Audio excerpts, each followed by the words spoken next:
Welcome, everybody. We are on record. And so here is the very first session of the software testing, software quality assurance class, which we teach here. And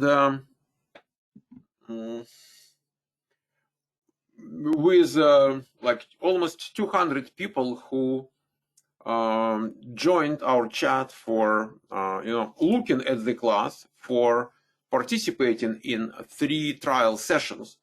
So with that many people there, I would say, guys, it's an honor to be with you, and I'm kind of proud of ourselves because not everybody can bring together 200 people who have a hope of changing their life dramatically to the better.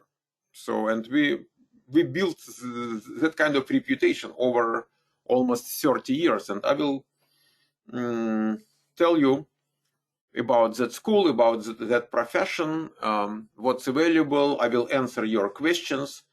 Whatever questions you might have, you ask them in the chats where you are. So it's trial chat, not trial informal, please.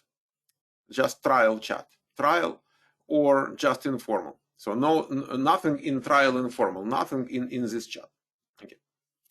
Now let's go for presentation. We have PowerPoint. Actually, I converted that into PDF. Let's go there, and I will eventually ask you if you have questions, so then we will switch to your questions. Okay, that is not the very beginning. Okay, here it is. So guys, welcome to the software quality assurance class, software testing class. We will talk about the differences eventually. So a couple of words about myself. So my name is Michael Portnovым, and so my first university degree was in telecommunications. Those of you who understand how it worked in Soviet Union, so it was a five-year degree. You have to go to college of telecommunications for 5 years to get one. Then I was working, but in parallel with that, I've got my second degree. It was a 6 years degree in mathematics. Actually, I completed that one in 4 years, but it's okay. So another one was in mathematics, and then I was on a PhD program for in the field of vocational education, specializing in methods of fast teaching. They call it intensive teaching. So that is my background. And then in 1990, actually, we came to the United States. So that is my educational background. And what else? And so what I did in my life. Yeah? What I did in my life. So I worked after the university. I worked as a R&D engineer, creating digital schematics for telecommunications equipment. Then I changed dramatically my field, and I became a researcher in the area of methods of intensive instruction, intensive teaching. So I know how to teach fast, actually. I know how human brain works and how to build certain things fast. And then I was an entrepreneur back in Soviet Union. So for a couple of years, I was an owner of my own educational kind of enterprise. Then we moved to the United States. In 1990, we moved to the United States, and for a while, I was working as a teacher, as an instructor, but it was kind of miserable. At least I felt myself miserable, not just because of miserable pay, but also because of having no clear vision of what's next. And so by accident, I happened to be a software QA engineer. Software QA engineer, and it happened in '94.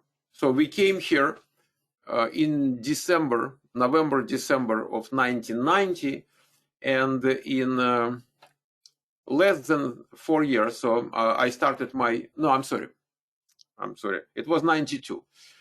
In August of 92, so in almost 2 years, so I started my software QA career. And in 94, I started that school. And for a while, in between 94 and 96, so I was doing 2 jobs. I mean, I was working in the field and I was running the school, but then the school was growing so fast and I decided to be on the school side and I quit my engineering job. And that Portnov Computer School happens to be the very first software testing school in the world. So we started in 94, in August 20th of 94. We just celebrated 29th anniversary. And so another one will be in a year. We will celebrate in a year. So guys, everybody is invited. I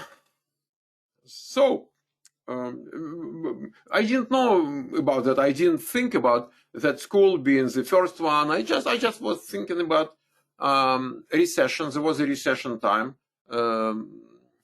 Not many jobs available to new Soviet, immigrants, and I just wanted to share what I accidentally discovered for myself. So, which happened to be the very first software testing school in the world. Right place, right time, right person.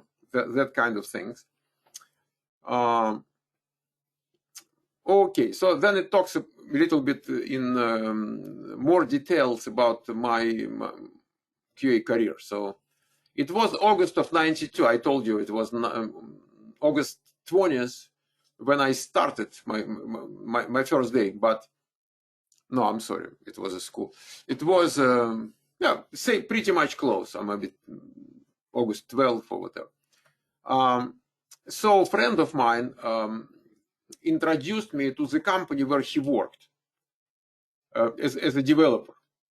And I thought they might hire me as a developer as well, because, so first of all, I was working as an electrical engineer. I was coding a little bit in assembly language, in binary codes, in hexadecimal codes, got all that, engineering stuff. Low-level engineering stuff, and but they said, listen, would you like to be a tester? And I said, guys, whatever you want me to do, I'll do it, no problem. Just tell me what you mean. And it was August of 92.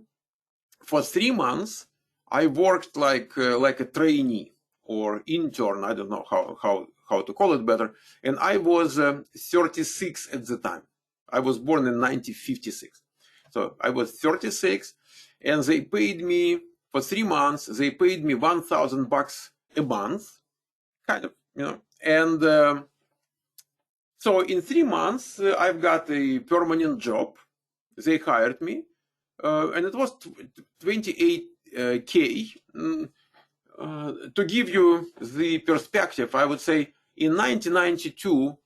Developer with, let's say, 5 years of experience in that company, that same company, would make, let's say, 45K.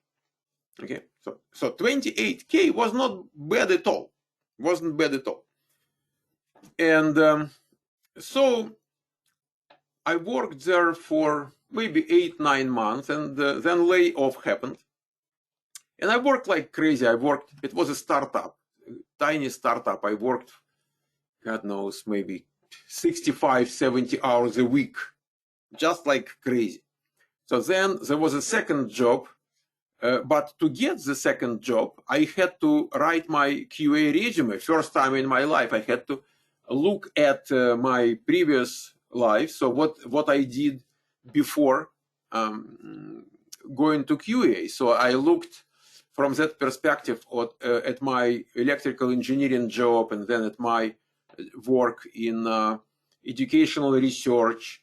So I found out how to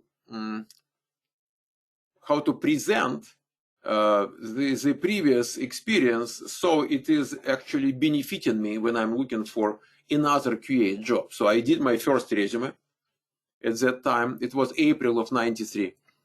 And so first time I go to the job market, and within a week, and we used just newspapers at that time. So we didn't have internet, we didn't have email. So it was just newspapers.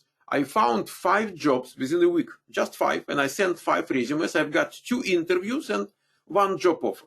And that job offer was, guys, 36K.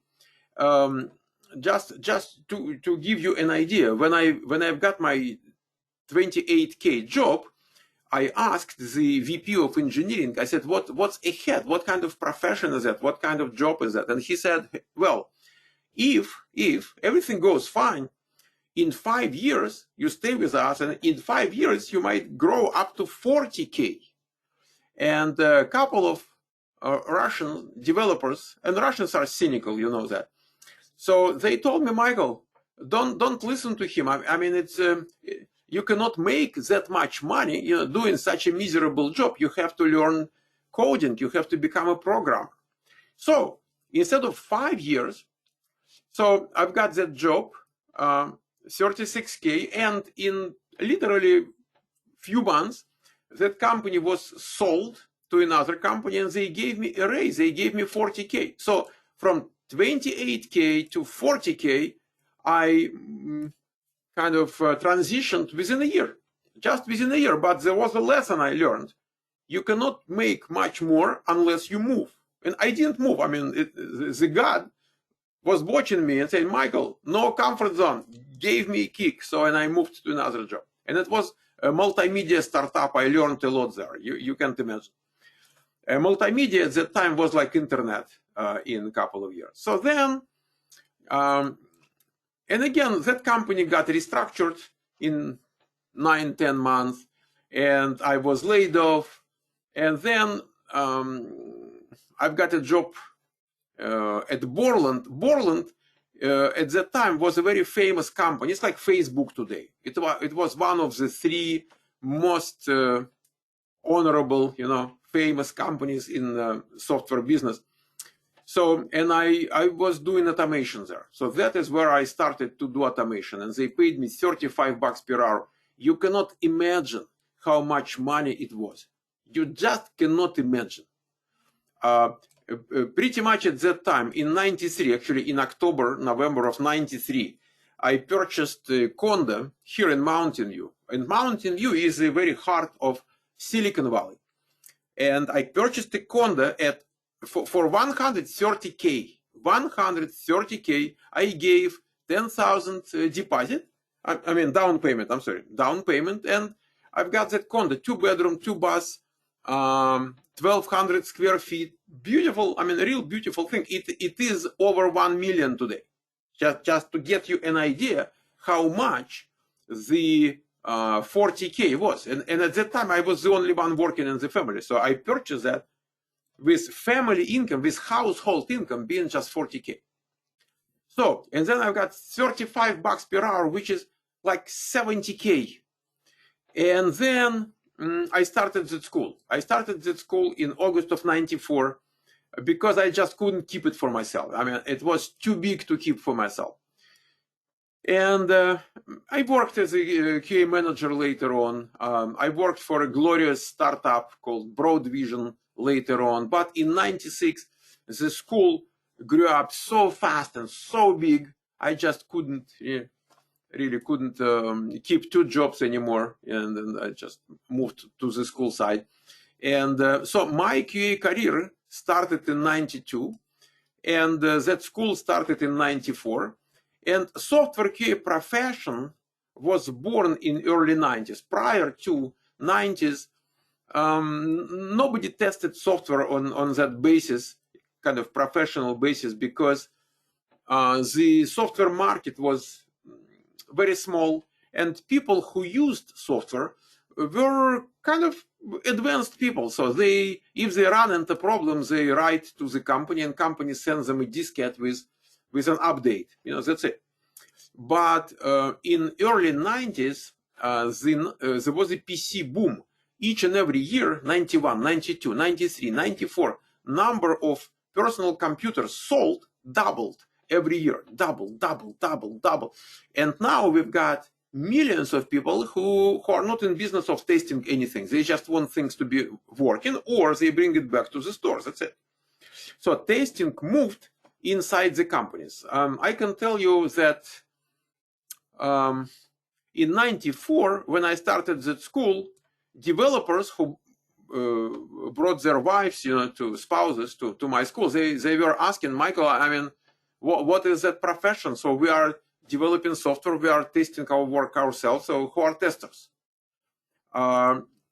In 98, so 4 years after, in 98, it was difficult to find a company which doesn't have testers.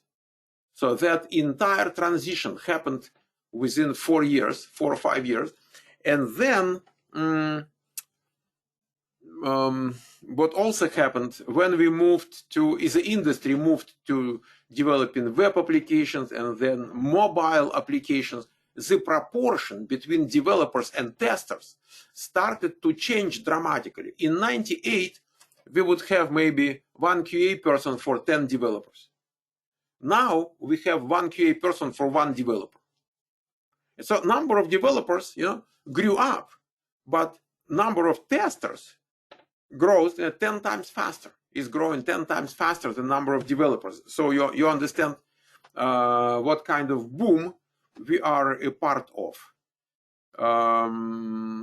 Let me ask you guys if you have any questions so far. Just not to remember Borland. No E here, just Borland. Okay. Yeah, Borland is still there. I mean, they might change the name, but they're still. I mean, when I drive to Santa Cruz and I go through Scotts Valley, so they are still on the Highway 17. I can see their building. Okay. No questions yet. Okay. I mean, you shouldn't. I mean, you might have it, or you might not have it. What is the average salary nowadays? Guys, we will come to that. We will come to that. So I'm just telling you how it started. And why we talk about how it started is important because not much changed. I mean, salaries changed. But most of the things which were important to the boom in that profession, most of those things are still there. So we are looking at the historical perspective of that. So what is unique in software QA or software testing? So first of all, for career changers, it is easy to learn. So it doesn't matter if you have university degree or you do not have university degree. It doesn't matter how old you are. It doesn't matter what kind of experience you have. It doesn't matter if you know how to program or you don't know how to program. You still have to be a user. But in today's world, everybody is a decent user. I mean, we use social networks, we use mobile applications of different kinds. We are all users nowadays. So at that time, I would say we didn't have everybody having a computer. So someone is complaining that I didn't send them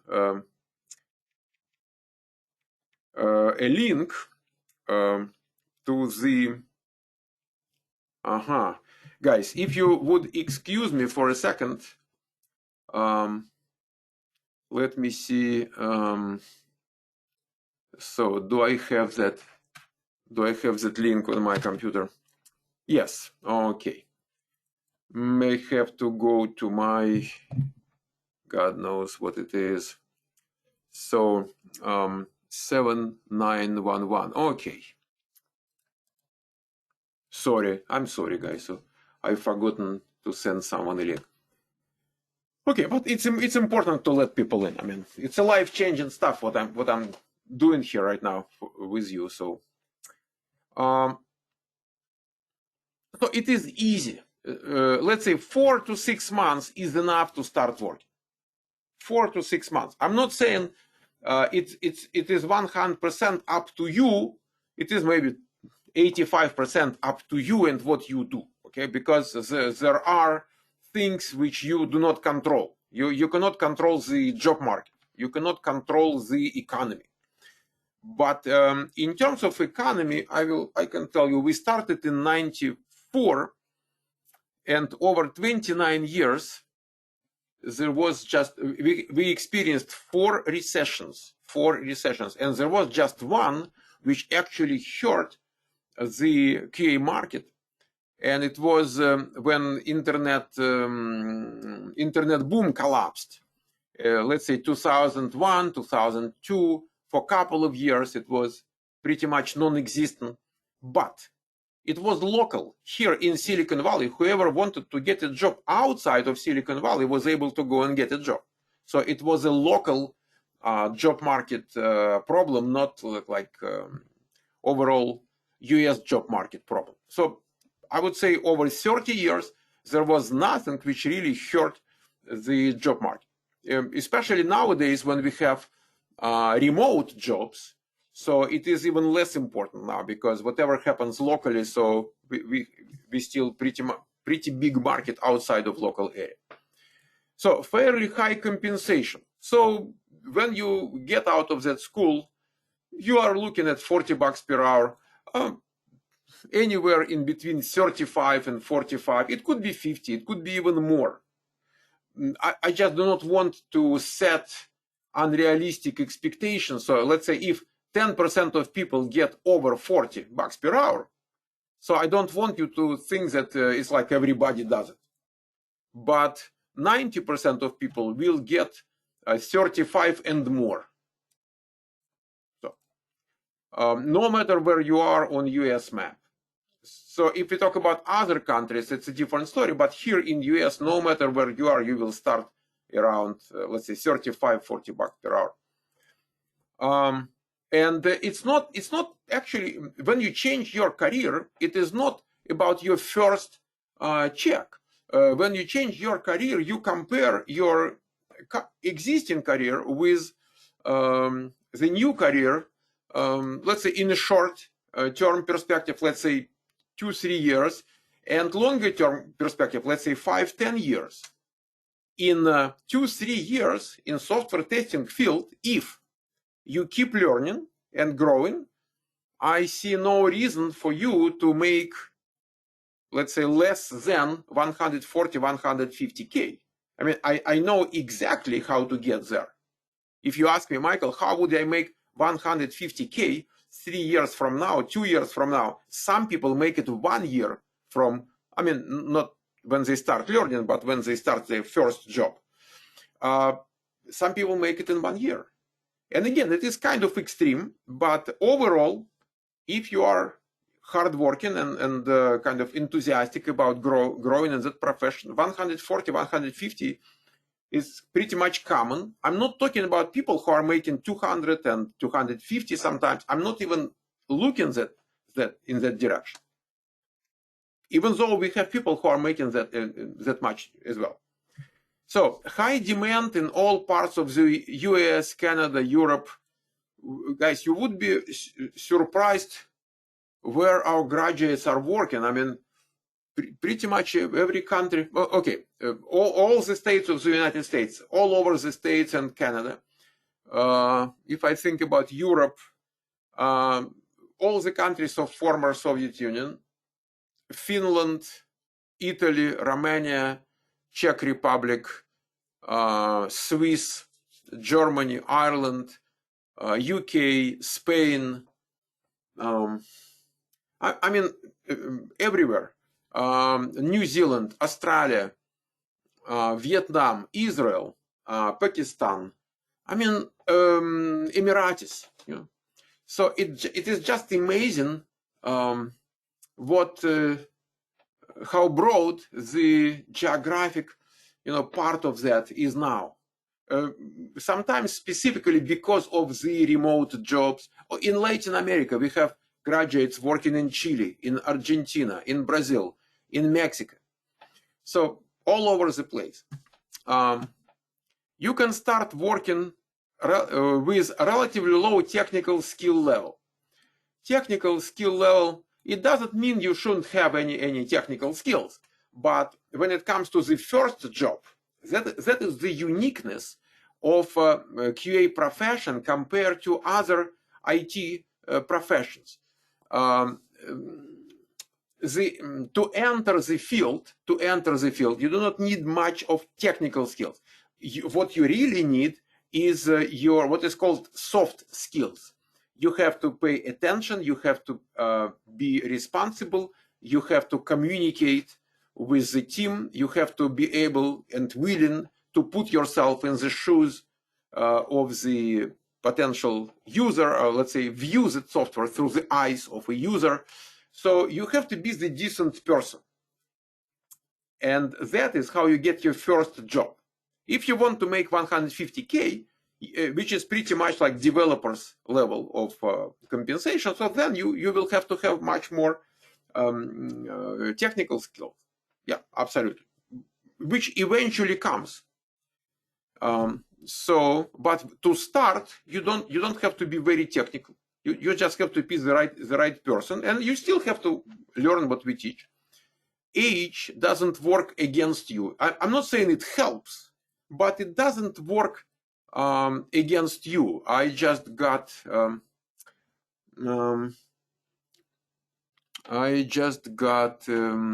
just thinking if I can show you where it is. A lady wrote me, and she says she came to US just 1 year ago, and she's 51. She's from Soviet Union, from Russia. And she said, I started working 3 weeks ago, and I'm so happy, excited, I'm learning, working hard, blah, blah, blah, blah. And she let me show you just a second. We have a chat for people who are on the job market, and I reposted that. Oh, okay, here it is. I will read in English. Hi, Michael. Hi, Michael. I just want to say thank you one more time. I've been working my 3rd week. There is no limit to my happiness. I have to learn a lot of new things, but I'm happy. I'm glad. Otherwise, it would be boring.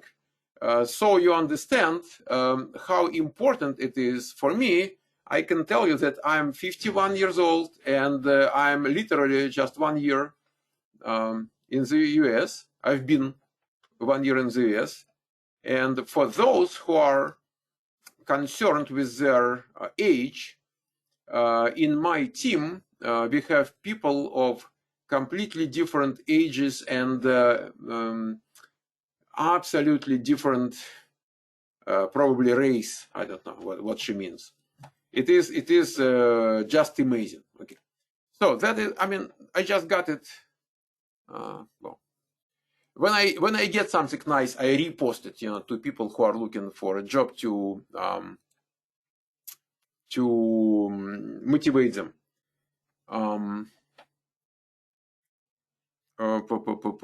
Some questions are here. Okay, what are the questions? Tell me about ahead. Some will record of this session. Yes, all the sessions are recorded. You will get the recording, absolutely. Not just recording, you will get the files which I maintain in that class. So you will get everything, whatever I use. So you will have it. Age doesn't work against you. The oldest one in that school was 67 years old. So the guy got retired, but his wife was 20 years younger, and he was it was boring to him to stay home, so he came to the class at 67 and got a job.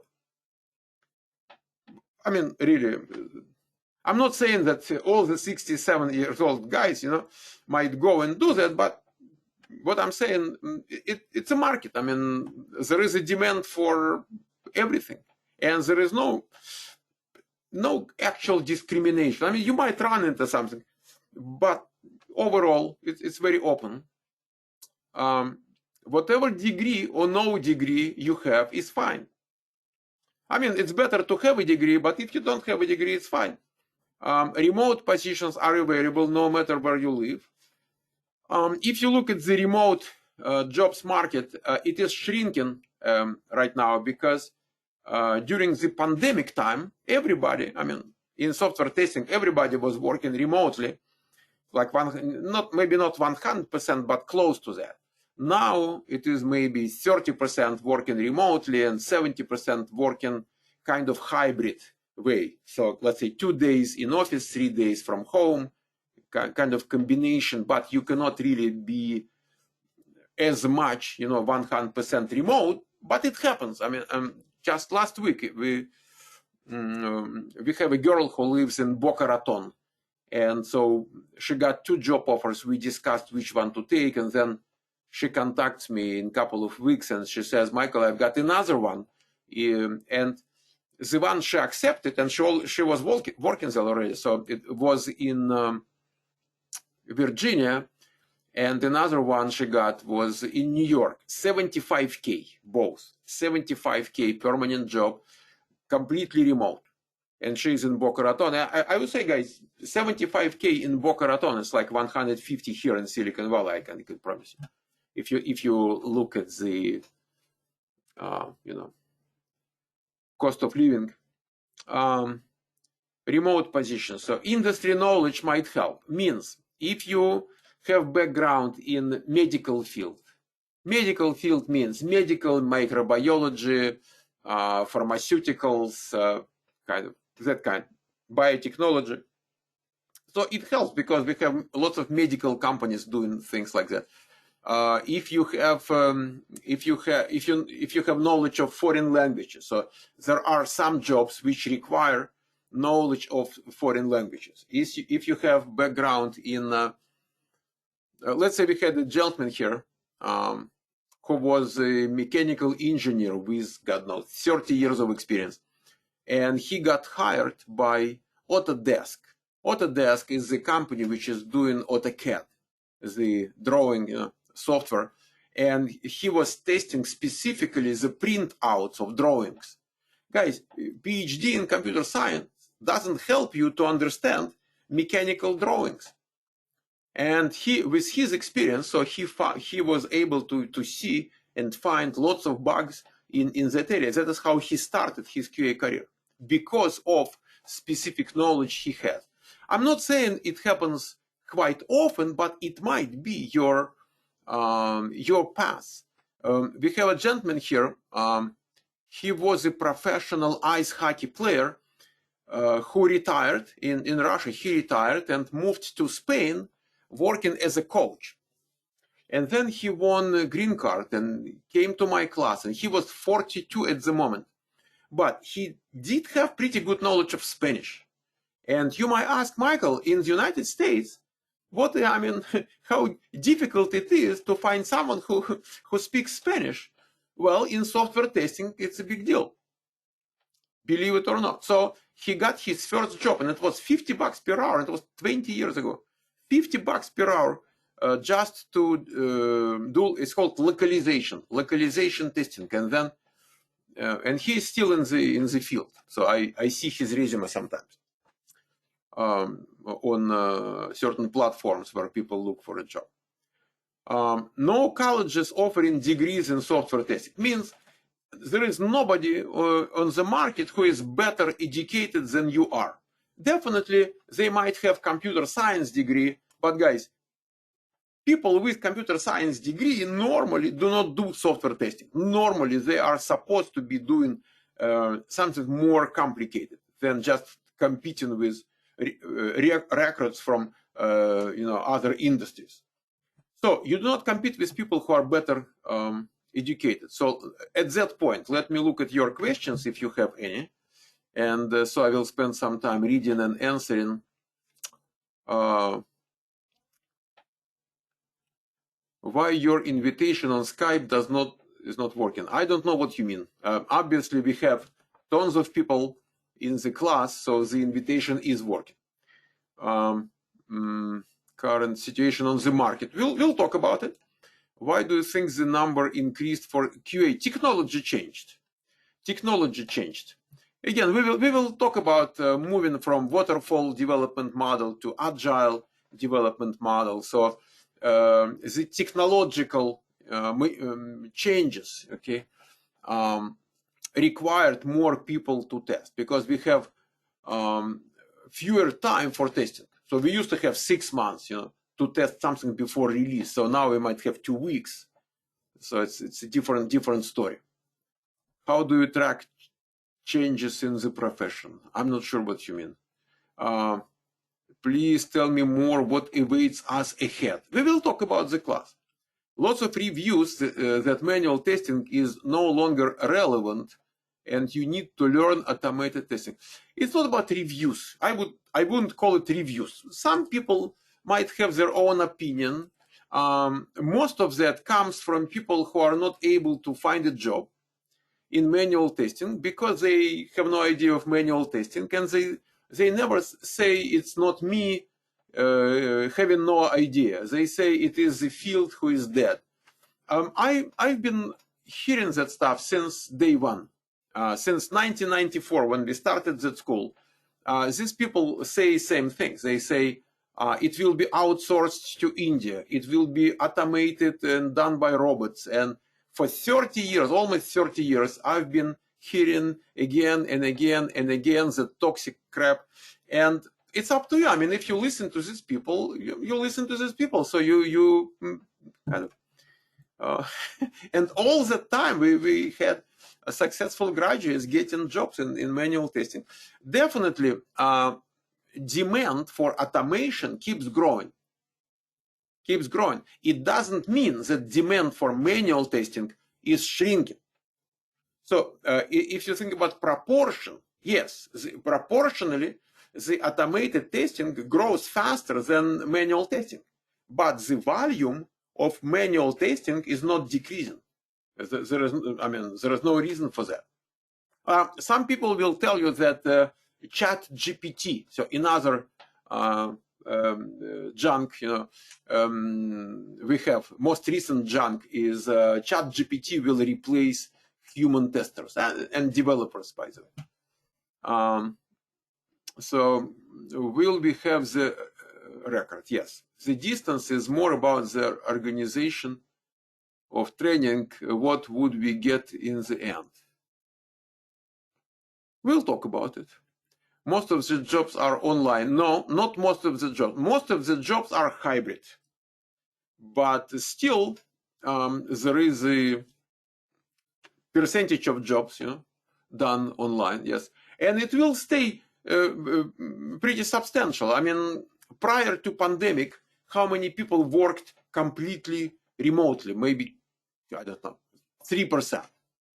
So the worst case scenario for remote jobs now, or maybe for years ahead, will be maybe 30%, which is not bad.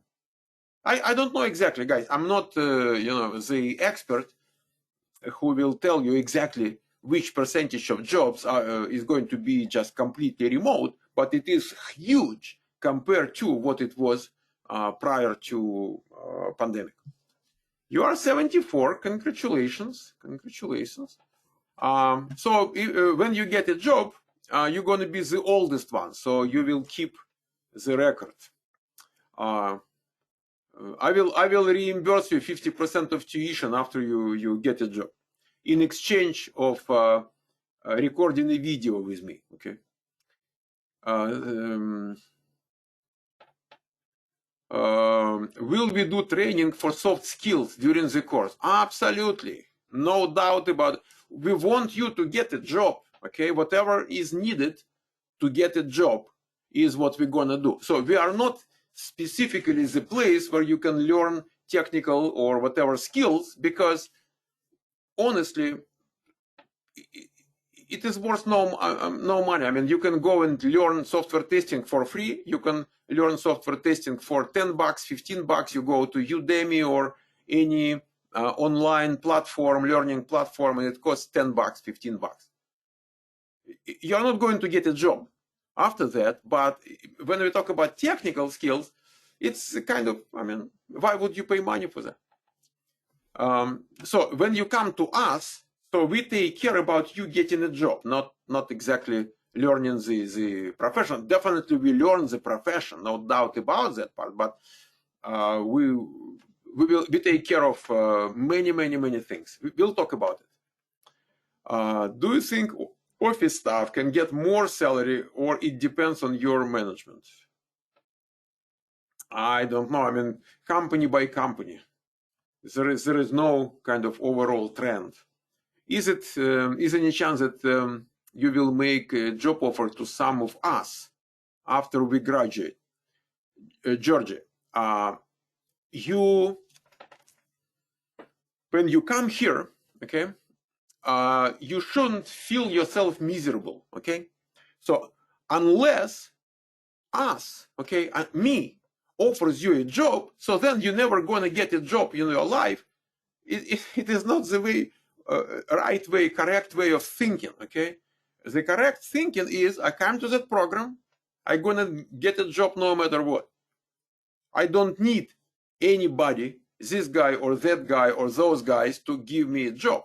I will get a job no matter what. And I'm here to make sure you can go and get a job anytime you need a job. That is freedom. Freedom comes when you can go and get a job anytime you need a job. If you depend on this guy or that guy in giving you a job, you are a slave. So we are not in slavery business here. Is AI, artificial intelligence, can be a problem? Well, I don't know what you mean, but artificial intelligence helps. I mean, tools help people to be more productive. If you think about, let's say, developers and QA people, if you look at the, let's say, most recent 30 years, we've got so many productivity tools. Our productivity grew up maybe 10 times, maybe 5, I don't know, I didn't measure that, but let's say it grew up 10 times. Do we have fewer developers now than 30 years ago? No, we have many more. Do we have fewer testers? No, we have many more. So each and every time new productivity tools are coming, new technologies are coming, they open new perspectives. So let's say, unless we have those tools, we just resolve this kind of group of problems. If we have more powerful tools, we can look at more problems to be resolved. So our horizons, are going to be different. So I don't think we're going to need fewer people unless we decide that we do not want to grow. So if productivity grows and we do not want to move as a society anywhere, definitely we will need fewer and fewer people to do the same thing. But humankind is never working that way. We do not want to do this, to stay at the same level. We always want to get more and more. I have 15-year experience in system administration. Will it help you? Absolutely. Will the background as an architect and designer help by any chance?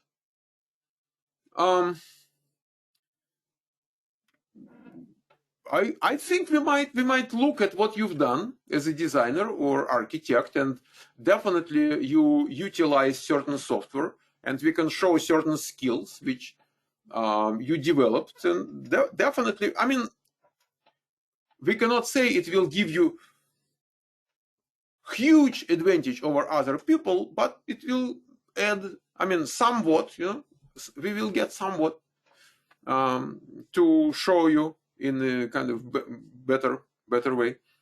How many days per week we will have classes? We have a schedule. I will show you. It's a good question. After the course, can I get a job in automation QA? We have a class for automation. To do automation, you have to know manual testing and automation. You cannot do automation without being able to do manual. So you have to know what you automate.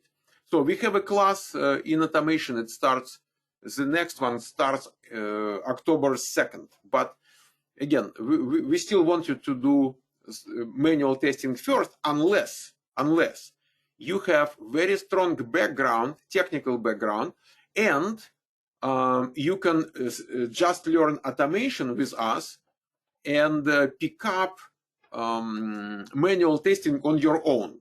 So we will give you access to the recordings, but you still have to learn it yourself. But a relatively small percentage of people can do that. Not everybody. Maybe you are perfectly kind of positioned for that. I don't know.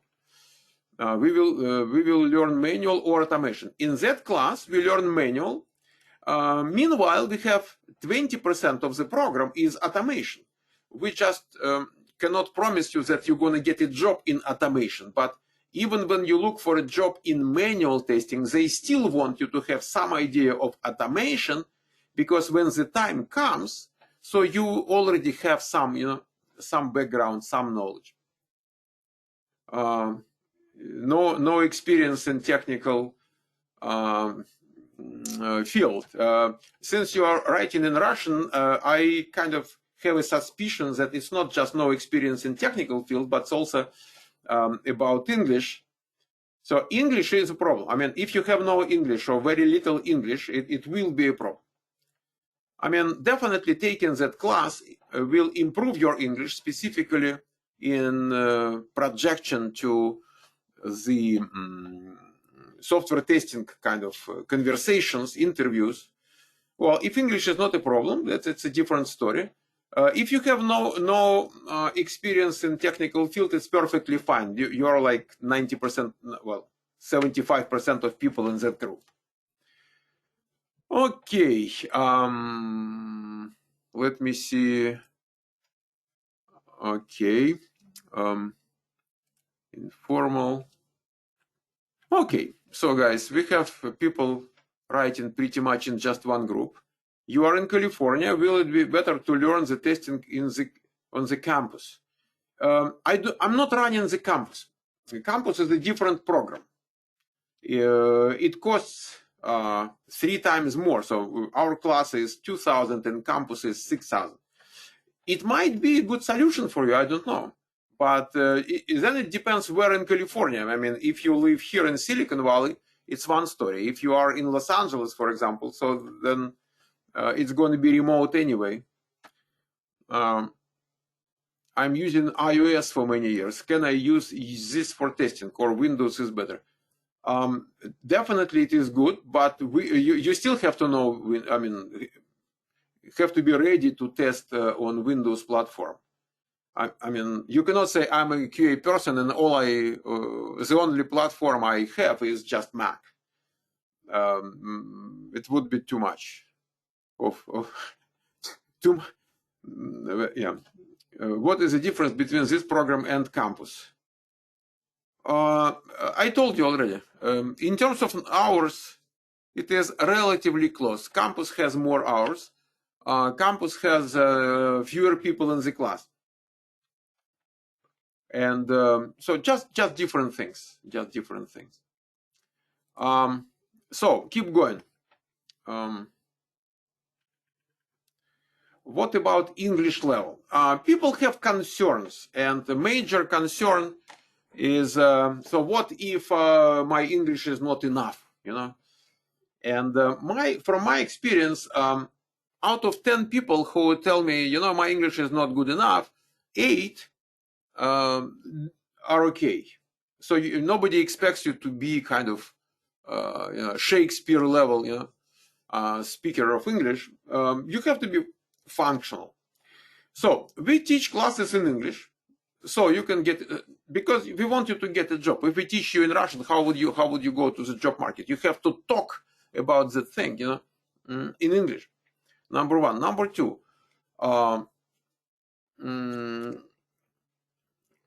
when it comes to interview, you have to be functional. So you have to understand questions, you have to answer the questions, and we practice with answering most interview questions. All the questions are known. We give you all the answers. You just have to practice, and we have that practice for you. So we have certain procedure where we practice how to answer interview questions. Then we have recorded class in Russian, just purely in Russian. We have it recorded.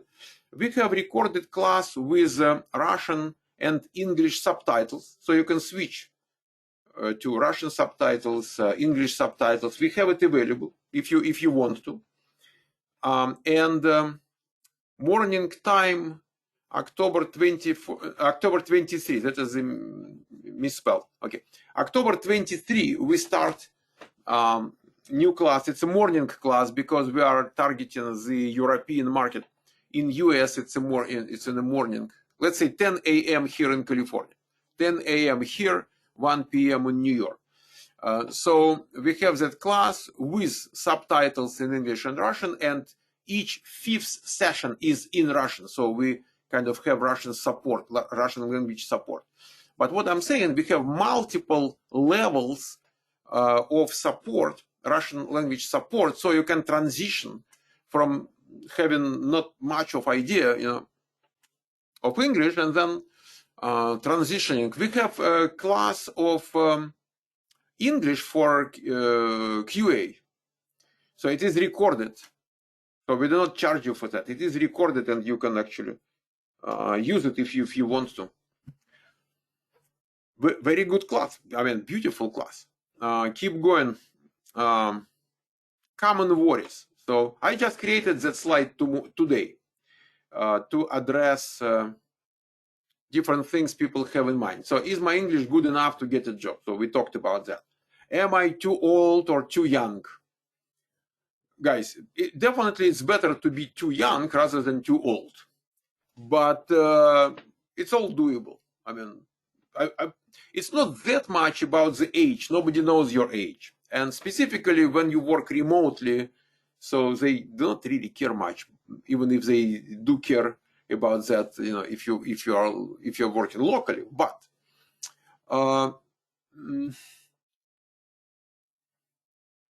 it's much more about you being enthusiastic, shining eyes, the level of energy, which people normally over age, people normally become less enthusiastic, less energized. They might need more time, to sleep at work. So that is not what people are looking for. But as long as you are energized and willing and able and willing to work, I do not think there is really serious problem there. Education. Okay, when it comes to education, some people say I have no college degree. Some people say I have education in unrelated field. Some people say my education is not American education. Guys, we don't care. Nobody really cares. I mean, definitely having some education is better than having no education, but it is not a critical factor, really. Is job market good enough to get a job? That is another one, because we have lots of speculations and hype about the job market. I would say that when pandemic began in 2020, when pandemic began, we had from March till August inclusively, from March till August, March, April, May, June, July, August, 6 months. We didn't see any job market. I mean, there was a collapse. But then it started really to grow, and it was booming, I would say, starting September 2020. So it was booming until November of last year. November, December, and January of this year, the market was pretty much non-existent. I mean, not absolute zero, but close to that. And then it started to improve. February, March, May, April, May, and slowly it was improving. And I would say for the last 2 months, the market is probably as good as it was a year ago. I mean, real good. It is real good. In terms of how I judge that, so because recruiters are calling us for references and students are reporting they got jobs. So I would say we have maybe 10 people a week reporting getting a job, which is maybe even a little bit better than a year ago. So that is how I judge. So you might say there are reviews, and some people are saying this, and some people are saying that. I have specific kind of view, and on everyday basis, I'm working with lots of people, and I'm communicating with lots of people. So I have my own kind of data to analyze and to compare. So I would say it's a pretty good market. I mean, it's good enough market. If we look at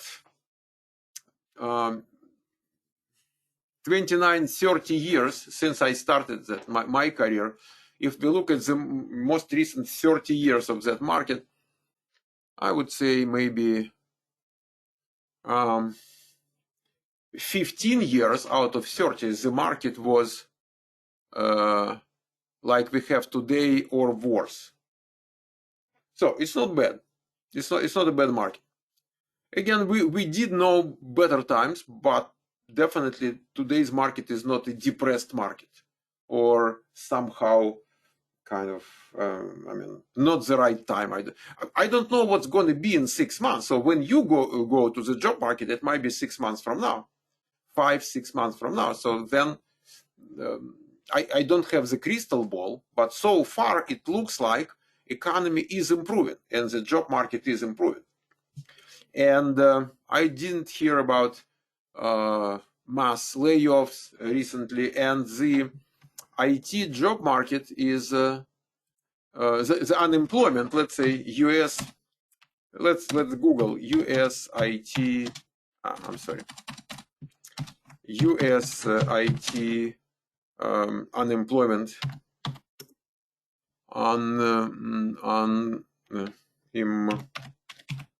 unemployment rate. Yeah, unemployment. US IT unemployment. Okay, IT. We need IT.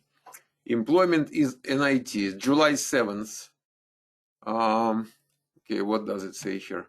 I look sometimes, and it says like 2% unemployment. I don't know. Software developers, some news, yeah. Those are just news. Okay. The most recent one was 2%. The civilian unemployment rate in the US for August was 3.5%, but that is not IT. Couldn't find any specific data of IT unemployment. Okay.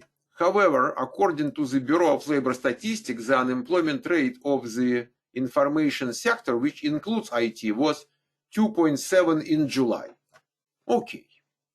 So I can tell you guys, if you have 2.5% unemployment, 2% unemployment rate, it means it is practically impossible to find someone who knows at least something. Definitely, there are always folks who come out of boot camps or God knows where they come from, and they cannot find a job because they have no skill, because they don't know how to look for a job and how to get an interview. I mean, there are multiple reasons why people cannot get a job. But if companies want to hire someone with some knowledge, I'm not saying much of knowledge, they are in trouble. It's very difficult to hire someone. Is job market good enough? Okay, I would say it is good enough. How can I get a job with no experience? Our answer to that is we do projects in the class. And projects in the class. And those projects will go into your resume, and we provide references. So since you do those projects with us, so we provide references. And project is just another word for experience. So experience is not how many years you've been doing the same thing. So experience is how many different projects you did over time. So sometimes some people get more experience within 1 year than other people get in 5 years. So it's not measured in years. It's measured in projects, different exposures. So it's misspelled here. Yeah, I just did it today. I'm sorry. We'll fix it. I do not have U.S. citizenship, green card, just an EAD. Okay, guys. Any people with EAD, not green card or citizenship?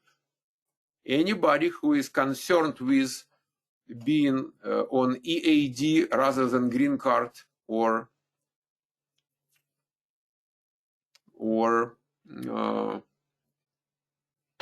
citizenship? Nobody says anything. Okay, I would say overall, guys, if you do not have a green card yet, I would say, in my estimation, 50% of the market is closed to you. Okay, so you are losing 50% of the market, but another 50% of the market is still there, and we are losing certain share of the market, not just because of your employment authorization. You lose some share of the market because you are not you're not local to this country. I mean, you are a foreigner. You speak with an accent. Your education is from another country. You didn't graduate from an American university. I mean, lots of things are kind of eating up your market share, which is fine. And immigration status, okay, so it might eat some share, but I wouldn't say it makes the mission impossible. It is still possible. So the market is big enough. So again, it will take more time. Yeah, definitely. So instead of, let's say, 2 months, it might take 4 months, but it is doable. How many of your students from previous group got a job? Honestly, I do not keep that statistics. If you really care about those numbers, because to me it makes not much sense, but if you really care about that stuff, you can go to portnov.com. Our website is portnov.net, but portnov.com is a campus, and campus is required to report the placement. So campus is a licensed California school. So if you go to portnov.com and performance fact sheet, and view school performance, it says 21, whatever. Don't look at the numbers. That is the most recent one. Don't look at the 2021. It ends up in the end of 2022. Just some bureaucratic kind of things. But what it says, in the most recent year, we've got 80% completion rate, and that is the pandemic kind of time. 80% completion rate, and out of that we have 72% placement rate. Just so you understand better, 72%. If you look at 100%, then we don't know where 15% of the people are. So we send them emails, we call them, leave them messages. So 15%, we don't know where they are. So 72% is out of 85 who we know where they are.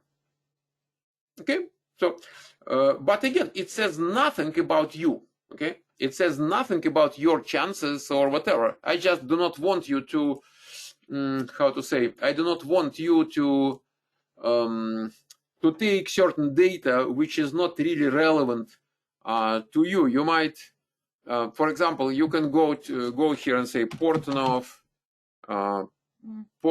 computer school, blah blah blah, and you can go to Google ratings. Yeah, we have certain ratings here. And then it says 4.8. Okay, 4.8. Does it mean that you're gonna like it? I don't know. Listen, I don't know. I mean, definitely we have lots of people who like it, but it doesn't mean you're gonna like it. So I don't know. It doesn't mean I'm gonna like it. No, it's a joke, guys. I like, it's like, I wouldn't say you are exactly like children to us, but we do like our students, definitely. And we do our best to make sure you succeed. I have EAD, which ends in 2 years. When it comes to job search module of our class, so we talk about that. We definitely address that. Is it worth to complete this course and then go to the campus? Or it will be overkill? I would say for most of the people, it is an overkill. For most of the people. I don't know why you would go there. It happens, though. It does happen sometimes.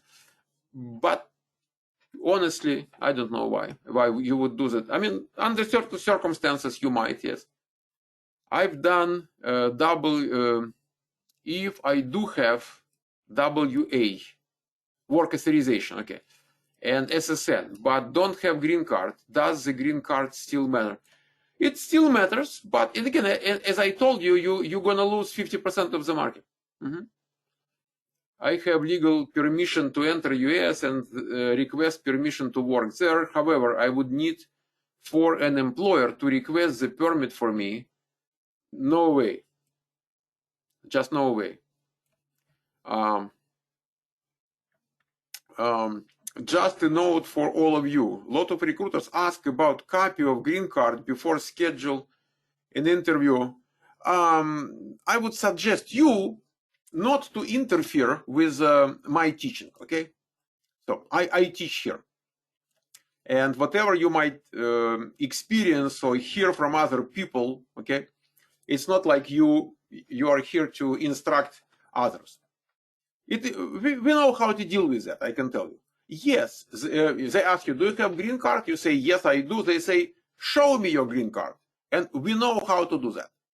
No, I mean, I can tell you, really, it's not a secret. You give them your EAD card. You just write out the number and give them your EAD card.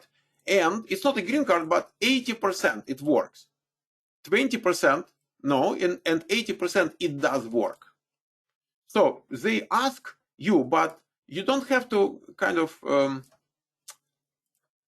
you don't have to come with suggestions, you know, especially suggestions which are limiting people in what they are doing, you know. You can ask me. If I got it right, is it possible to get individual plan and test automation if you are able to pick up manual your own? Whatever comes to individual curriculum, you just contact me. Okay, you contact me directly. My Skype is M.Portnov, and you talk to me. Everything is possible. Good. Keep going. Why us? Kind of nice things about me and my school and the team working here. It's not just me, it's like maybe 6-7 people working with you. We have 4 full-time employees, including myself. So we have 4 full-time employees and maybe 3-4 part-time teachers. And all of them are our graduates, and all of them have been working, for us in parallel, you know, with other things, with working for the industry. I would say in between like 5 years of teaching experience to maybe 15 years of teaching experience. So they're very mature in that regard. So why us? So we are the very first software testing school in the world, which means, number 2, we are the most experienced QA bootcamp on the planet. Okay, and specifically when I look at whoever else is teaching, most of them are our graduates. And guys, I mean, really, why don't you learn from the original source rather than, you know, somewhere else?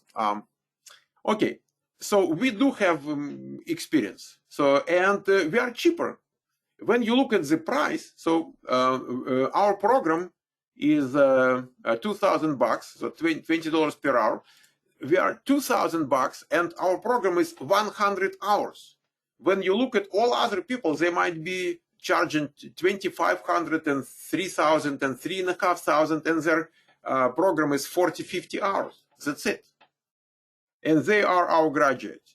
So, I mean, I don't know what kind of logical reason people might have to go somewhere else. I mean, I personally am trying to give you the most in terms of value and in terms of value per dollar you spend here. So we are very sensitive to you not spending extra money and all that stuff. So we are giving you all the thinkable, unthinkable discounts when you take more classes and so on.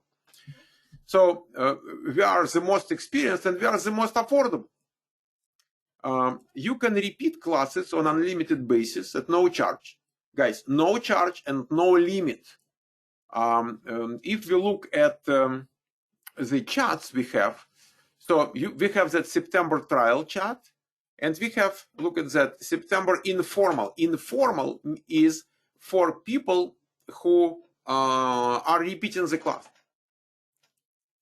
So repeating the class, and those of you who paid for the class, you also will have access to that chat. So we want you to mix with, in informal communication, we want you to mix with people who graduated earlier. So no limit on how many times you can repeat the class, because we do not sell classes. We make sure you are working. So classes are tools, resumes which we make for you are tools, references, projects, job market clearance, and so on. All that stuff are tools. And the only product we sell here, we offer to you, is changing your career. So until you change your career, we are not done. And you are always welcome to come and get more and more and more and more, no charge. Close to 100% of students coming by referrals.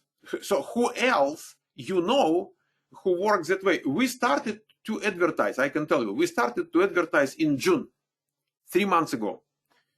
We never advertised before, and I can tell you, last year we had almost 1,000 students here in online program. Almost 1,000 students with zero advertisement, zero. So our advertisement is you getting jobs. When you get a job, all your friends will come. So that is how it works. If you don't get a job, so your friends will not come, obviously. So many thousands graduates and hiring managers are graduates of that school. So US and international brand name recognition. We are not just the first one. We are the school which has tens of thousands working graduates. We have huge presence on YouTube. We have some presence in Instagram. So whoever belongs to that profession, they know us.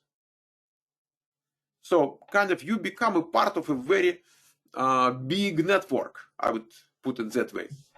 The online class, so we have a campus, but we started the online bootcamp in May of 2011. So 12 years ago. So for 12 years, we have been teaching online. And we are quite experienced. I can tell you, when we started in May of 2011, the class was 9 people big. 9 people. And next one was 14 people, and next one was 18 people, and then it was 24 people. And eventually it became 50 and 70 and 90. And a year ago, it was kind of unusual. I mean, it never happened before. A year ago, in September of last year, it was 320 people in one class. Not coming for trial sessions. I mean, people taking the class after the trial sessions. So that is what kind of school we are, I'm just telling you. And hey, I'm teaching your class.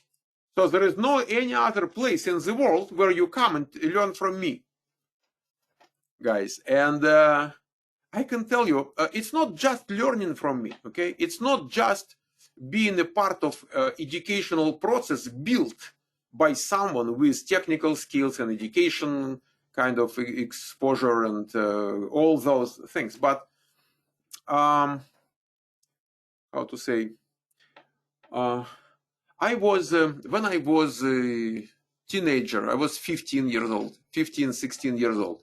I was taking a class in Samba. Samba is a Russian type of martial arts. And the coach was exactly the gentleman who created that martial arts thing. So his last name is Harlampiv, Anatoly Harlampiv. So I was taking class which was delivered by Harlampiv.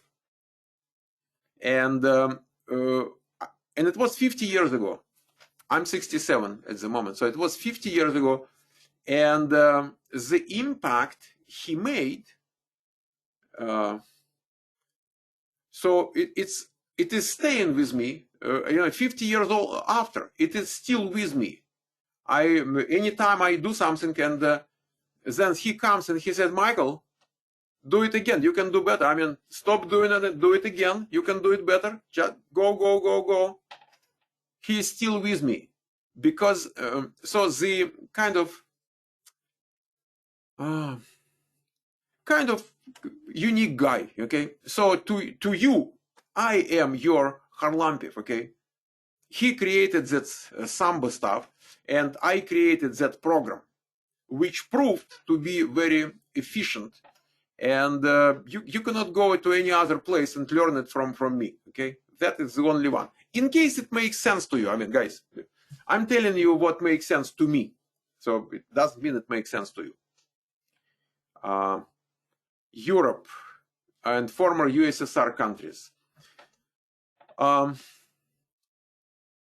So some people just work with recorded webinars. For example, if you are in, let's say, Kyiv or Moscow or Minsk, the sessions happen when it's like 3 a.m. or 4 a.m. in where you live. So you might just go for recordings. But we have the class which starts in a month, which is a morning class here and nighttime class in your area. You can be in both. Again, if you are in that system, it's like subscription thing. So everything is yours. So you can start today and then combine 2 classes or just move to another class. It's up to you. So we have more convenient schedule if you need some. We still have people who just use recordings, and even in US we have, let's say, truck drivers who are on the road, and they still work primarily with recordings. So we have classes in European time zone, October 23. You do not need US visa or work permit to work remotely for US employer, Canadian employer, or European employer. So you need work permit if you stay in the country and you want to work locally. If you want to work remotely, you don't need any work permit. We have graduates working in most of the European Union and former Soviet Union countries, it's true. Emiratis, New Zealand, all that stuff. In average, Canadians and Europeans find jobs faster than US graduates. I explain that in such a way that in Canada and Europe, still there is a pretty good market, but they do not have that many people on the market.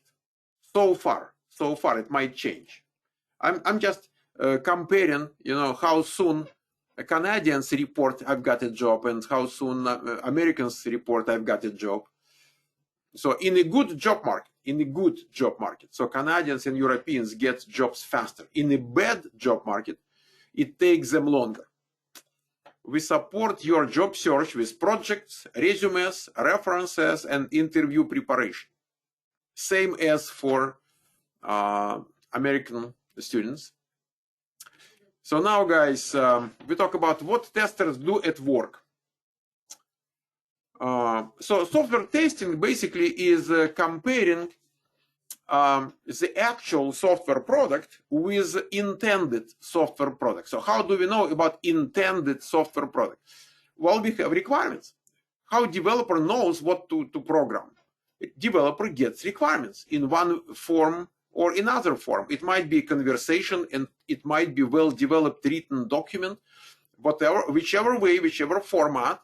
So there are some requirements, and developer creates that software, and we make sure it is created up to the requirements. So that is the idea of software testing, making sure the actual software is up to the requirements.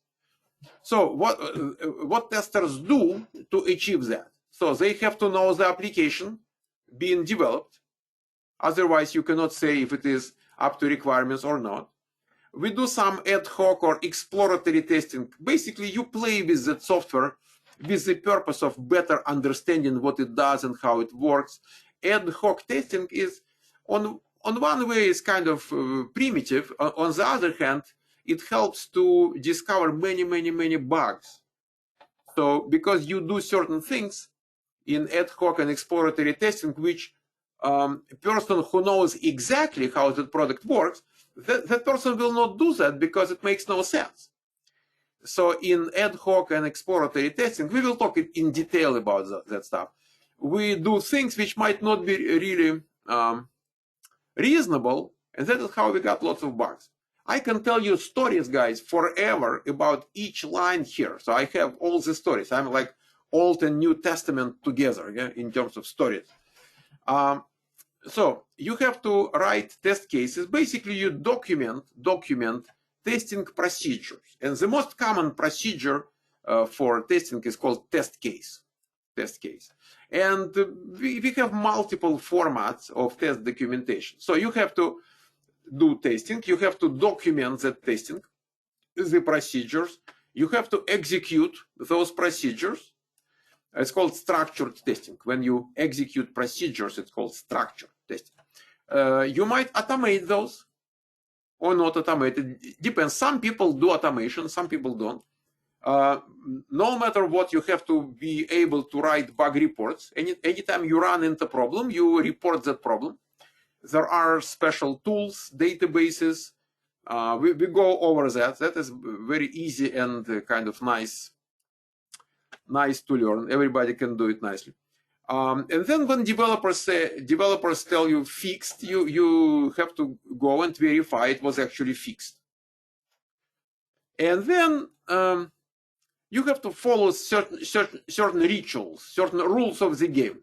So we have development process, and here I'm saying agile rituals. So agile is a kind of format of software development, certain way of software development, and which is very common today. It's everywhere. You will deal with agile a lot in that class. So following the agile rituals, meetings, procedures. I don't want to go in deeper in that stuff. So it will happen later on.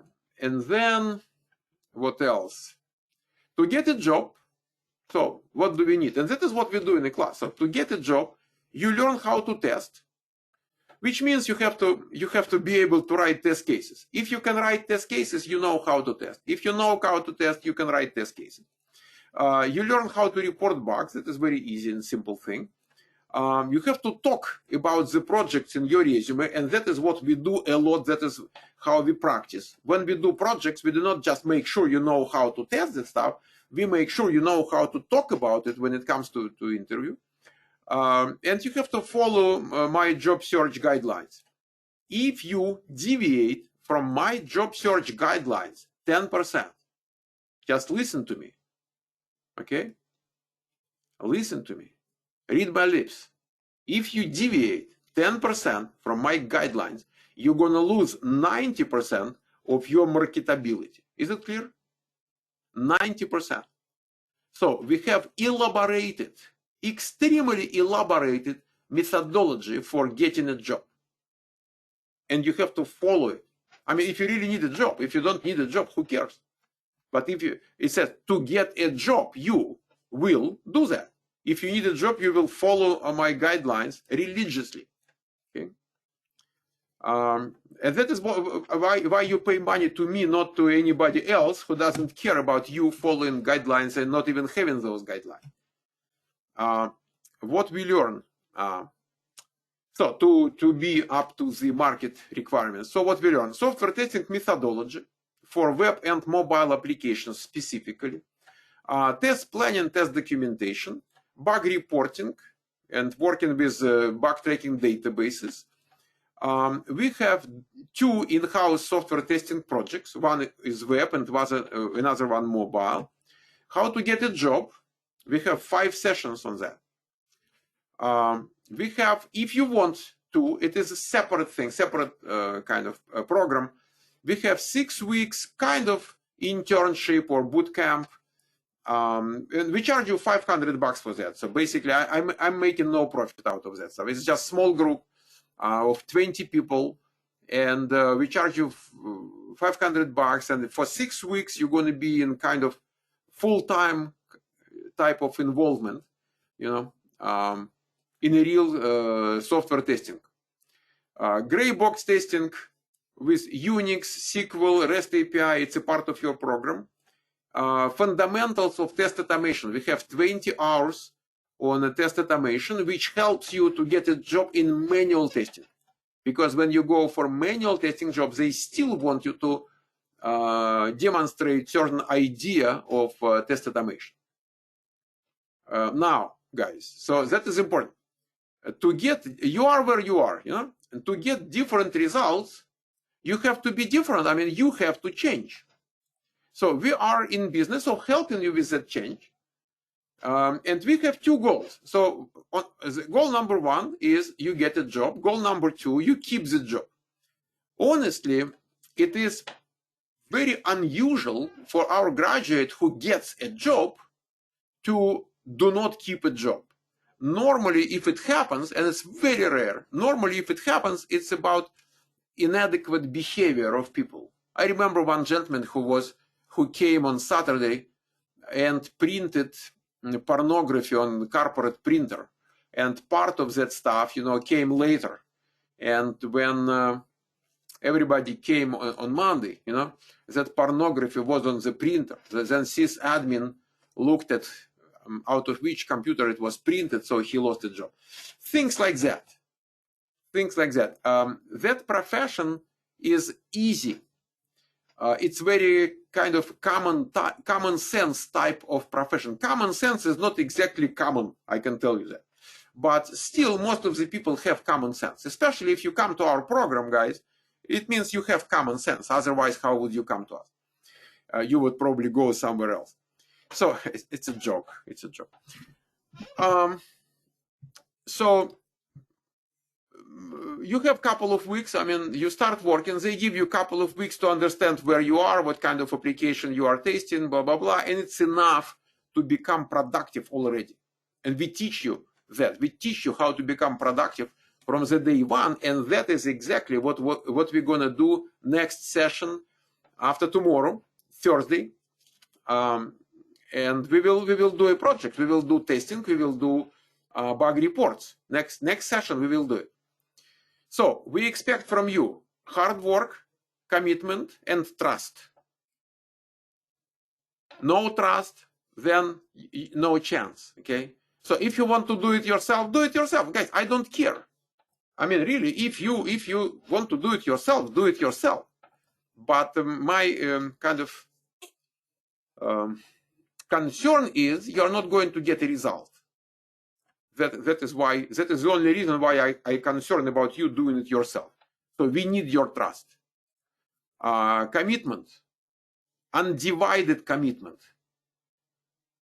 and hard work is must, guys. Whatever you do in your life, you know, hard work is must to be successful. So I'm not unique there here.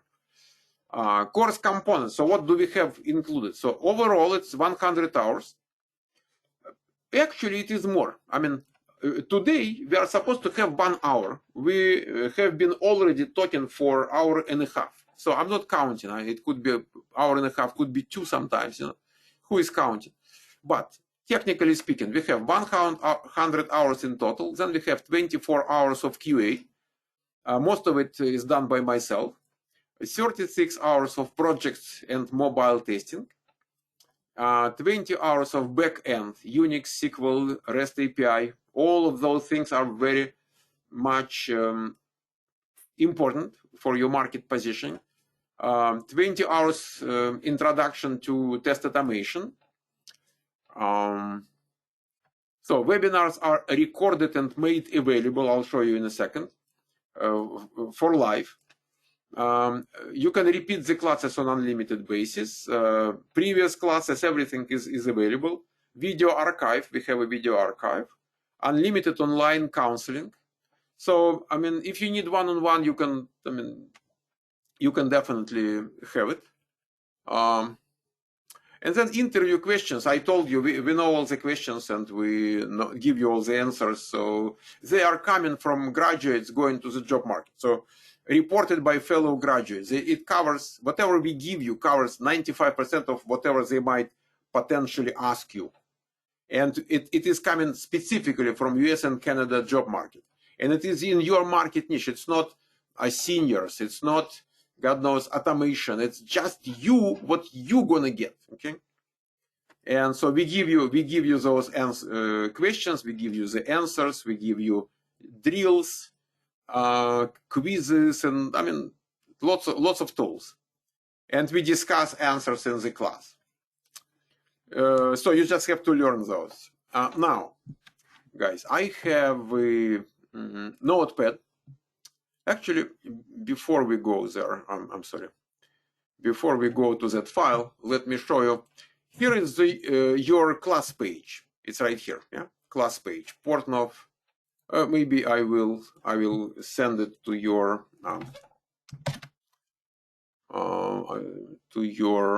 Skype chat. Okay. So that is the class page. We will use it for the first three trial sessions. Okay. So first of all, what you see here is the schedule for the class of September 12th. Then we have schedule for the class of October 23rd, if you might be interested in that one. Then we have first three sessions recorded from the previous class. And previous class started on May 9th. So it gives you the kind of content of the class, but look at that. We have session 1, May 9th. So that is the video. Here is the notes. I will show you the notes. And then PowerPoint, whatever I used today. And that is your class, September 12th. So here you're going to see the recorded webinar. Here, the notes. And here you already see my PDF, the one I used. Okay, so you can actually go there right now. And same thing for the rest of the sessions. We're going to be on that page and we're going to be looking at homework. What is your homework? You've watched the James Back video. That is an amazing piece, guys. Must. That is must. Subscribe to our YouTube account and Instagram account. We post lots of important things. They are both in Russian.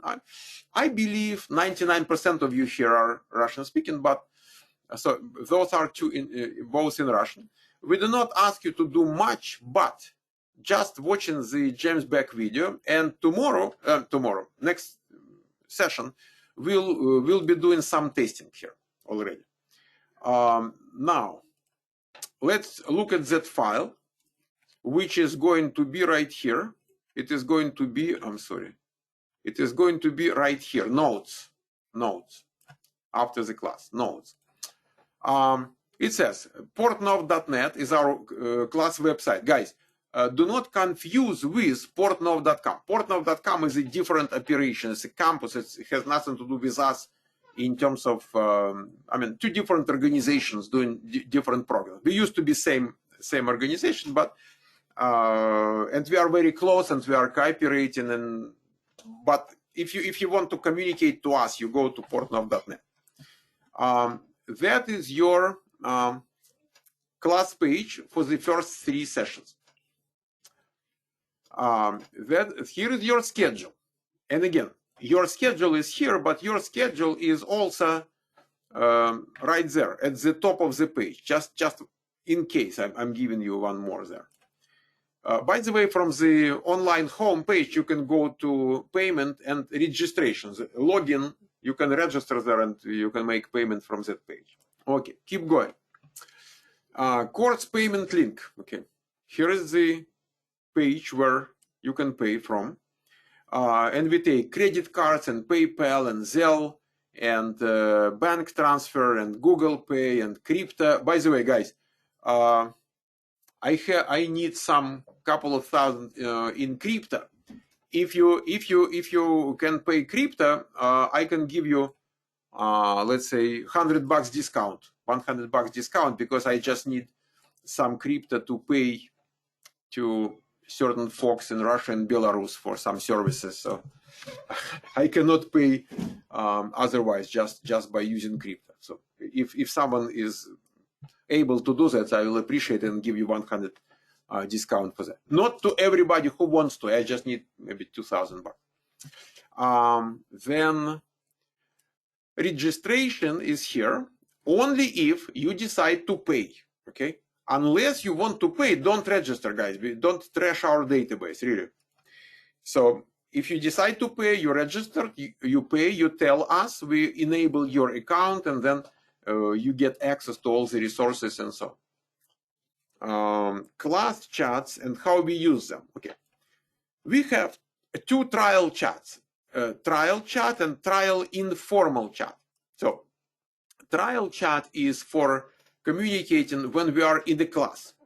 So it's lots of people, and if you put smiles or jokes or whatever garbage, it's not a social network here, so you distract lots of people. So we are saying, okay, here is the official chat, and we don't use it in between sessions, and there is another chat which is informal to be used in between sessions.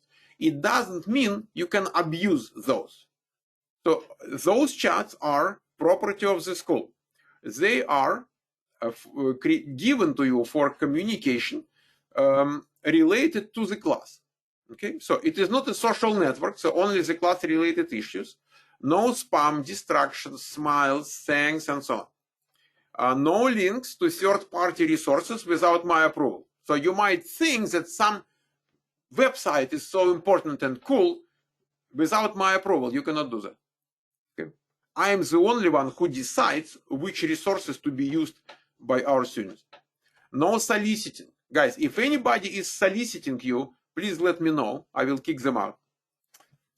Final chat is, okay, then after you pay the money, so it's not trial anymore. Yeah, it's final.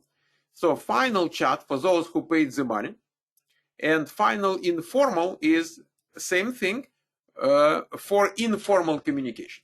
And in final informal, we have those who paid the money for that class and those who are repeating with you, from previous batches. Okay, so that is pretty much where we are. That is your, okay, that one I will remove. Okay, save.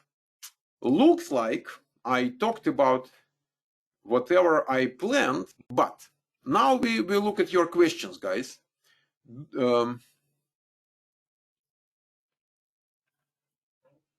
What is that? No. We've got a lot here.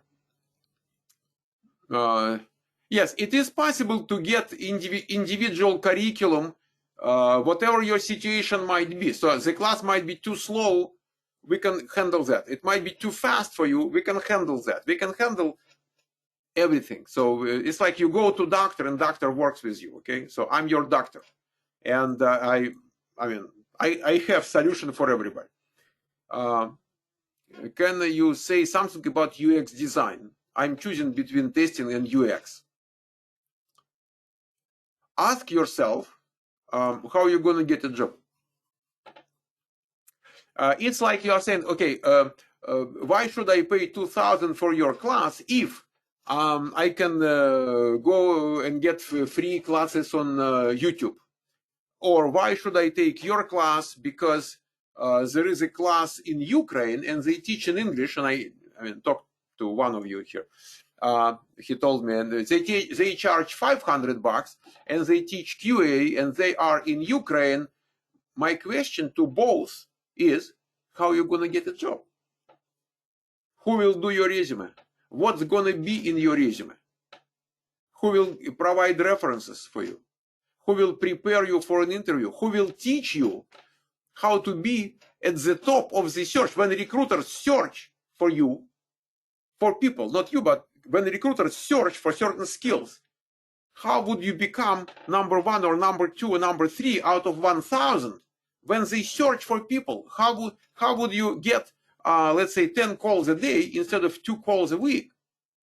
So that is the question. It's not about UX design not being a decent field. It's not what I'm saying. I'm just saying, how would you get a job? Here you have me, and I am personally responsible. It's my reputation, it's my name, it's everything, personal. When you go to UX design program, you're an orphan. You have no parents there. Nobody is responsible. You pay the money, get the class, get out of here. I mean, that is the difference. Please write what time does the lesson start. You have schedule. You just have that schedule. How much does this job depend on where you live in the States? What if I live, say, in Alaska? Alaska is not exactly. I never had anybody in Alaska. I can tell you. I mean, over so many years, I don't remember anybody who would come to my program from there. If you are there, you should be looking for a remote job, unless there are some jobs. Really, what I would do, I would go to, let's say, I would go to Dice, for example, dice.com. I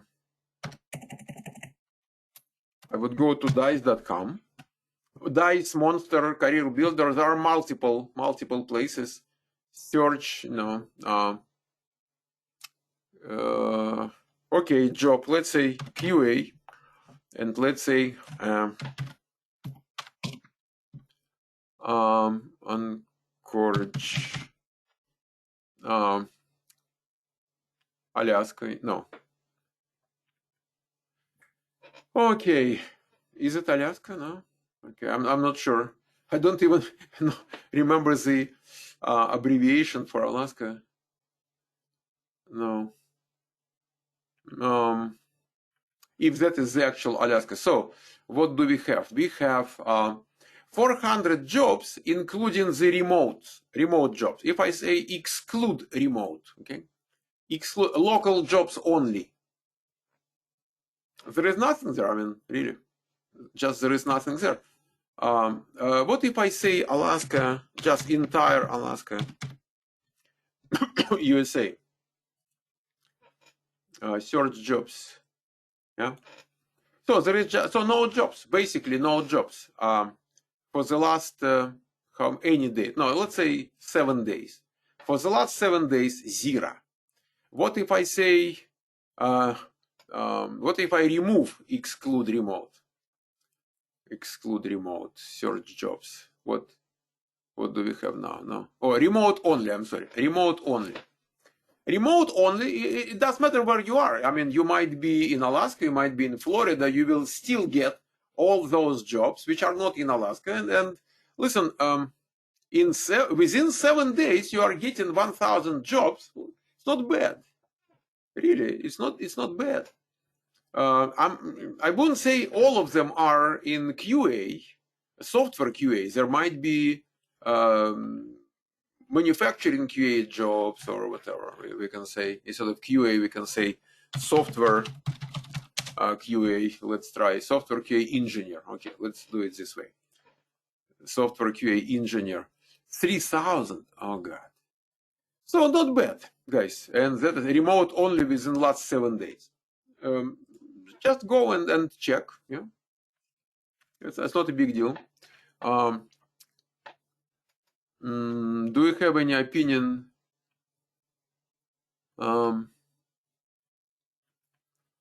Session time. What is the exact formal name of this job? There are multiple ways. QA, software testing, basically. We talk about that stuff when it comes to job search. We go over all the different ways of doing that.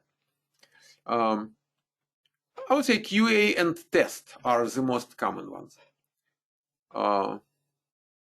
UI is completely wrong here. I mean, UI is not, it doesn't belong here. Quality assurance, look at the job description. Good to know, blah, blah, blah. Do you Lockheed Martin is hiring where I am now. Well, I don't think Lockheed Martin is going to be your first employer. That is my kind of expectation.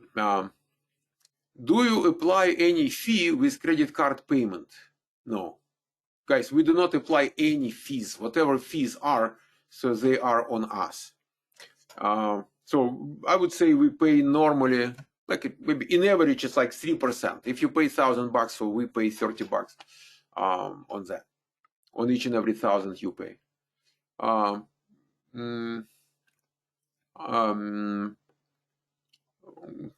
Have you invited people to the September 12th final chat yet? I just created that today, and Irina should move those who paid for the class to the chat. If you paid for the class, just remind her to move you there. If you don't speak Russian, do you really need to subscribe to the YouTube channel? If you don't speak Russian, you don't have to, no. What time is next lesson? Same thing. So we are always starting at 6 p.m. California time, Pacific daytime. Alaska was just an extreme example for sake of understanding. Okay, I gave you the idea. It's possible to move from Alaska. I can tell you, I mean, unless you are a crazy fisherman, it makes sense to move from Alaska. How would you enjoy life there? I don't know. I don't really care. I don't live there. Okay. If you need Russian rubles, I can pay rubles with discount. No, I do not need rubles. When you pay me, you pay in USDT currency. USDT. USDT. No, I don't need rubles. No. When I was immigrating from Soviet Union 33 years ago, it was 1990. There was a joke. So what is the relationship between rubles, pounds, and dollars? And the answer was $1 is a pound of rubles. Yes, you can pay. Yes, you can pay USDT. That is what we actually expect. Yeah. USDT is what we need. Okay, guys. Any more questions? Let me see. Okay, here is final. Okay, that is September 12th final. We have 31 people there. And so Жанна is a teacher. So Irina just added Жанна is a teacher. Okay. So guys, I think we are done. Again, unless you have some questions, and it's just about 2 hours online. And just one more time, your recording, the recording of that class will be posted to the online homepage, session 1, right here, okay, notes, and the webinar, okay. And I promise to make, you know what, it will be posted on YouTube as well, on my YouTube channel. And over there, I will probably create subtitles for it as well. So you will get, after you join the program, so starting with session 4, so we will give you access to all the resources we have. We have quite a few. So we might talk about it later on. I don't want to overload you with that much information. I just wanted you to understand a couple of things. So number one, it's a very promising profession. And learning from me and people who are in my team is the best thing you can do in your life in terms of value and getting a job, and in terms of the price being the lowest. We are the lowest on the market. So we will actually increase the price starting with New Year. So your class and the class of October 23rd are the last 2 where you can get it for 2,000. And if you are in Europe, it's 1,500. If you are in Ukraine, you are there, not from Ukraine, but in Ukraine. So it's 750. And So that is how it works price-wise. Guys, thank you very much. Let me stop talking because I can talk forever, and I can talk non-stop. And I just want you to digest the information. Watch the James Back video. It is a life-changing thing. Okay. Okay. So thank you very much, and I'm stopping the recording.